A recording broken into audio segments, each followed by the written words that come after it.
ମା'ମାନଙ୍କର application ଗ୍ରହଣ କରୁଛନ୍ତି ଚିତ୍ରକୋଣ୍ଡା ନିର୍ବାଚନ ମଣ୍ଡଳୀର ବିଧାୟକ ମଙ୍ଗୁଖିଲ କର୍ତ୍ତନପାଲି ଗସ୍ତ ଏବଂ ମା'ମାନଙ୍କୁ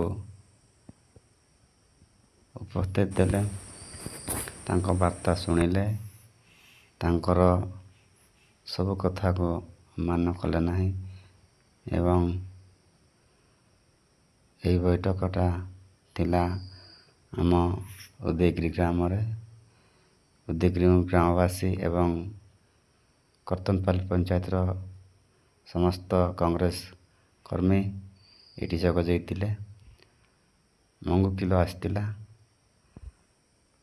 ଆମ କର୍ତ୍ତନପାଲିର ଦୁଃଖ ଶୁଣିବା ପାଇଁ। ଯେତିକି ବି ଆମ କଂଗ୍ରେସ କର୍ମୀମାନେ ଦେଖୁଥିବେ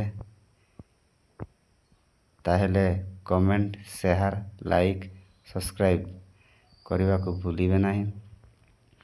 ଯେହେତୁ ମଙ୍ଗୁଖିଲ ଜଣେ ଆଦିବାସୀ ନେତା, ସେ ଘରେ ଘରେ ଗାଁ ଗାଁ ବୁଲି ତାଙ୍କର କର୍ତ୍ତବ୍ୟ କରୁଛନ୍ତି। ଯାହାହେଲେ ବି ଆମ ଆଦିବାସୀ ନେତା, ତାକୁ ଟିକେ ସପୋର୍ଟ କରିବା, ଆଗକୁ ନେବା, ଆମ ଚିତ୍ରକୋଣ୍ଡା ମଣ୍ଡଳୀରେ ଆଉ ଥରେ ବିଧାୟକ ବନାଇବା। ଜୟ କଂଗ୍ରେସ, ଜୟ ଆଦିବାସୀ।